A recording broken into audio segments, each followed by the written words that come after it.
stages and flashing lights, music and cameras. They call it the good life. Check, check, yo, dear God, I wonder can you save me? The more it makes sense, the more they claim that. We got a chance to see you recently on the Sway in the Morning show. Yeah, that was recent. Very recent.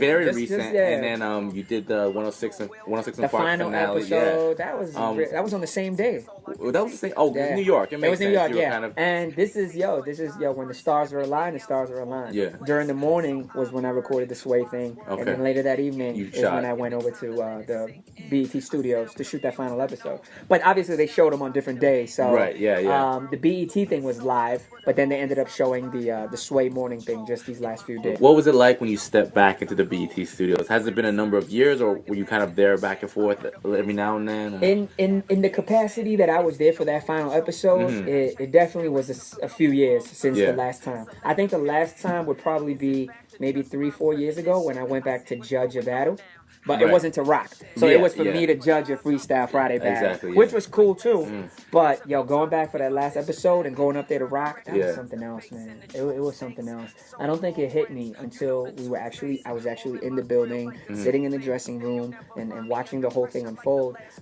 It took me a minute to process that, wow, this is the last episode. As far as being on air as a program, I think they're exploring taking it online or something. Okay. But from a personal standpoint, what was surreal about it was, no matter how you slice it, dice it, 106 and Park is forever a part of my life journey. Right? A big part of it too, in terms of just the doors that it opened, the impact that it made on my life, for better and for worse.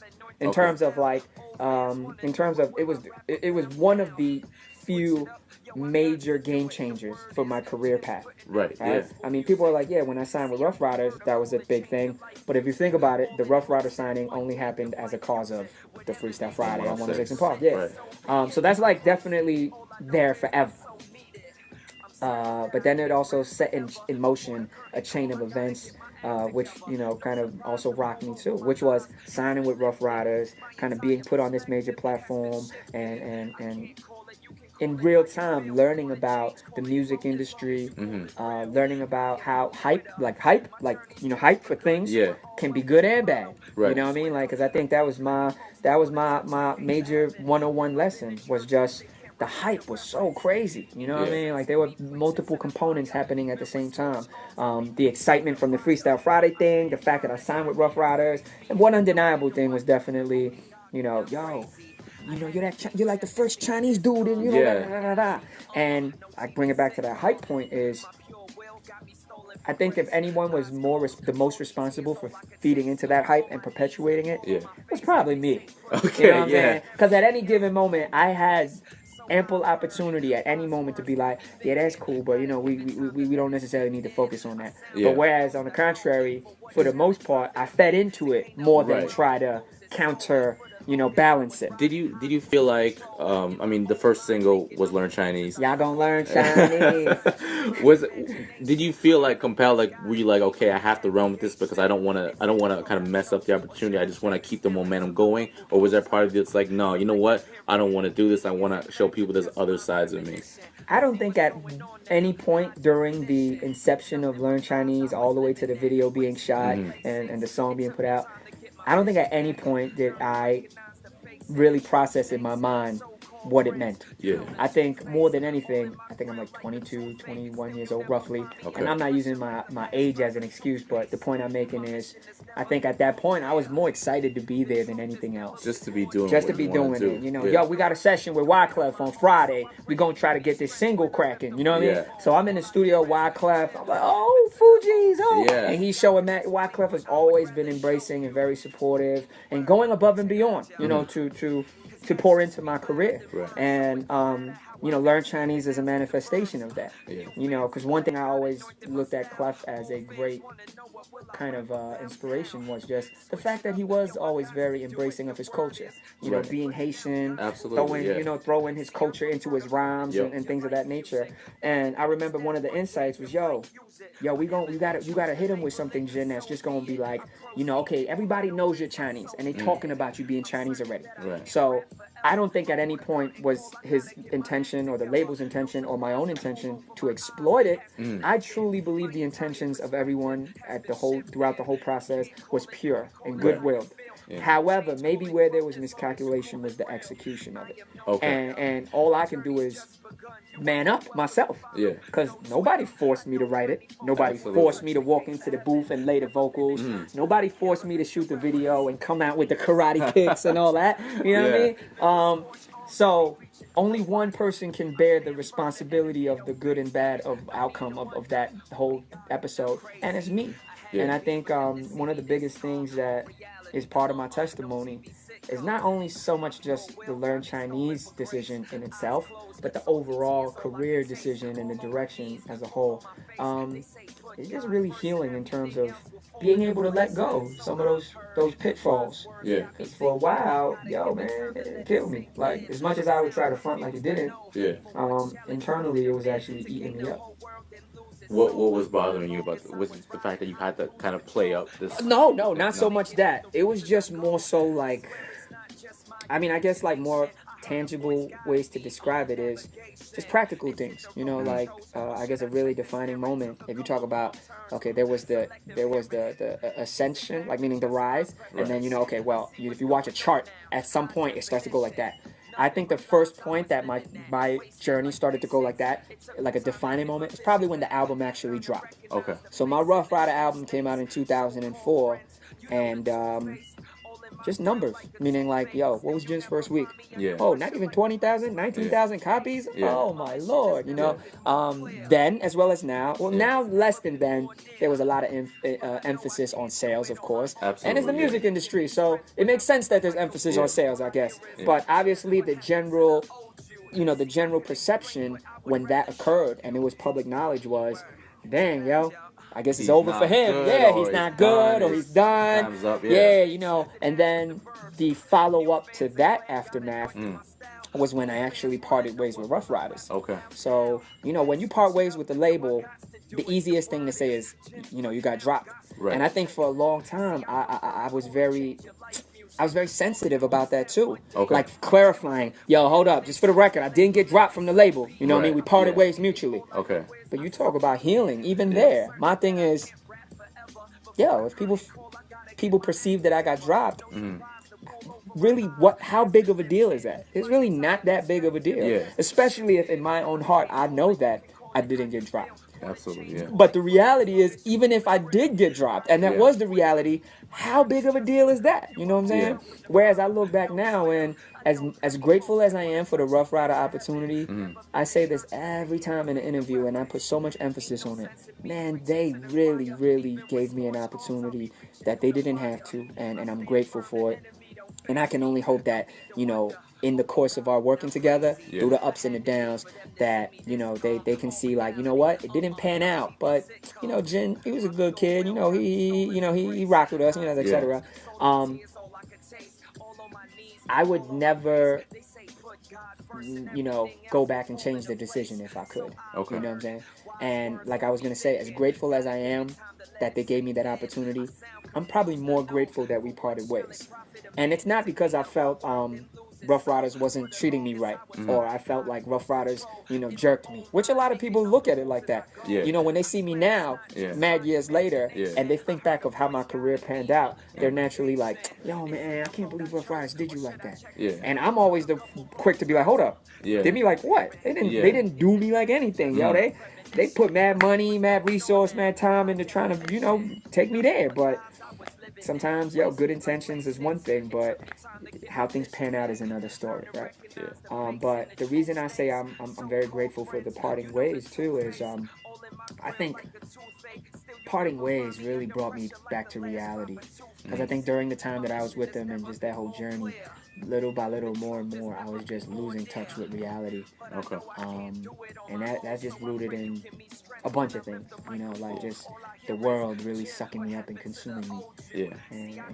And losing these things, brought me back to reality. It's interesting that you bring that up, because I mean, a couple years ago, I was also at a point where I wasn't signed to Ruff Ryders or anything. But he was on Cash Money, right? Yeah, it was. I had a different label situation, but I had, I guess, a few moments of clarity where I realized, it's like you look back and it's like when you're a kid, your bike gets stolen, your bike breaks, Yep. and it's like, damn, I love that bike. My life is not gonna be the same without that bike. But then now that you realize, okay, the bike's gone, but now it's a chance for you to get a new bike, or for you to get a skateboard, or for you to get skis or something. So I've had those moments too. So it's like, what was it the whole life changing aspect of not being signed, kind of being out of the spotlight? Was it that moment, or were those the events that kind of surrounded and kind of made you more grounded, or kind of brought you back to what you were before? Number one, it was a very gradual process. Okay. I'm not talking about the span of 10 years, but gradual in the sense of it wasn't like one thing, two things, three things. It was just this, it felt like 10 years. Yeah. But really, I think the real defining seasons would be 2006, 7, and going into 8 were the darkest times. Okay. And the reason is, 2006 is when I parted ways with Ruff Ryders. Right. So I signed with them in 2002. The album drops in 2004. I kind of still linger around for another year or two. But 2006 is when myself and the label both felt like, it's been nice working with you, So when I parted ways with them is when it's really started to spiral in just the worst way. Another factor was, at that same time that this was all unfolding, was also the time that I was doing these battles. And there's two key ones, where I got demolished. Right, and that's another topic too. People go on and on about, man, he kind of cheated because he hit you with these, angles that you can't diss him for his culture and his race. I don't want to get into that topic, but the point is, no excuses. I lost those battles pretty fair and square. You talking about the Serious Jones one? One is Serious Jones, and the other is Solomon, Iron Solomon. Right. Both really high profile as far as within the people who follow battle realm. Battle realm. For sure. And once again, as it occurs, I don't see it, but I've been sharing these days. Those are like two of my favorite battles. That's like the cream of the crop. It's not like you lost. And I don't mean favorite as in my performance was amazing. I mean favorite as in my performance was horrible. And the kind of the ripple effect of what those two battles did for me was the stuff that I really cherish. And going back to that topic of it being a gradual process, because it didn't happen right then and there. Yeah. But when I lost those two battles, man, it did something in my heart that I had never experienced. Just this feeling of adding on to already being separated from Ruff Ryders and losing that title of being a signed artist and in the industry. Yeah. I lose these two battles, and I'm really being challenged to dig deep inside and ask myself, who the heck are you really, Jin? What are the things that you really find worth in as a person? And losing those two battles really brought me to a real place, which is I didn't realize how much I clung on to the title and the identity of being Jin, the battle rap, whatever. Right. So the initial sting, I can't even call it a sting because it almost took me out. You know what I mean? Like, it just brought me to these places of such frustration and discouragement and bitter. Would you say this was, sort of cut you off, was this a major part? Was this your whole identity, being the battle rapper, being the Asian MC? Or was this a lot of who you perceive yourself? A combination of those two and three combined together. The battle rap was pivotal, meaning like when I started losing those battles, that was almost like the last string. Right. So if I was a puppet, right, and there's these different strings holding me up, the last string kind of keeping me up was that battle, the battle rapper. Yeah, okay, well, Jin ain't really pop off with the Ruff Ryders, but he got that battle rap thing going. That's how he came in the game. That's his legacy. But when I got demolished, as I mentioned in those two battles, it was like that last string got cut, and then I'm just completely lifeless. I'm just falling to the ground, and like a pile of whatever. And so 06, 07, going into 08, it was really me just trying my best to not let that consume me, which it was doing, yo. It really was, many times where on a real life scale, I was like a hop, skip, and a jump away from having to just really face reality and be like, I might gotta go down to Starbucks and see if I could grab a job application, or I'm talking about in terms of like just surviving, what I mean? Because you know, the record deal goes away, you know, kind of your profile goes down, demand for just gigs and overall, it goes down. Right. And at some point, you know, and at that point, I'm going into my mid-20s. So I'm like 24, 25. Reality is catching up even faster. And at this point, I guess, like, the major job that you had was MC, was a rapper. Was that, So, like I said, I was so close to, you know, the reality of really saying, you know, maybe I do got to put this mic down and go over to home. And this is not in any way a belittling statement to getting a job at Starbucks or Home Depot. I just think of these places because now more than ever, I think I really have a respect and admiration for people who do, you know, do that. Meaning who do have, according to society, normal 9-to-5s. Right. I think for a long time, I even allowed myself to think that having a normal 9-to-5 was some sort of demeaning, you know, position to be in. Right. Whereas, you know, my perspective has changed in terms of like, yo, they're the heroes. You know what I'm saying? Like, they the ones that need to get lifted up. You know what I mean? Whereas we live in a society and a culture where we lift up celebrities and superstars and public figures like there's no tomorrow. We lift them up, but we also tear them down too, right? Just as quick. But the people that really need to get lifted up is that guy that, you know, is like, hey, welcome to Home Depot, man. Can I help you find something? You know what I mean? It's not the most glorious job, but when you find the guy that works at Starbucks and he's loving it, he's back there like, hey, what's up, Jin? What can I get you today, man? You going for that double shot latte? You know what I mean? Yeah. And I'm just like, yo, I don't know how legitimate his passion is, but at least he's projecting like it is. Looking, support, you know, like meaning like salute to you. So, but, you know, in the end, I was able to truck through it, and I guess another turning point was when I went to China. Okay. In 2008. Right. Yeah. So this opportunity popped up where I got to go to China, and it was really with no major plan or strategy. It was just, man, let me go out there and see what happens. And it ended up being 4 years. What shall it profit a man to gain the whole world and lose his soul?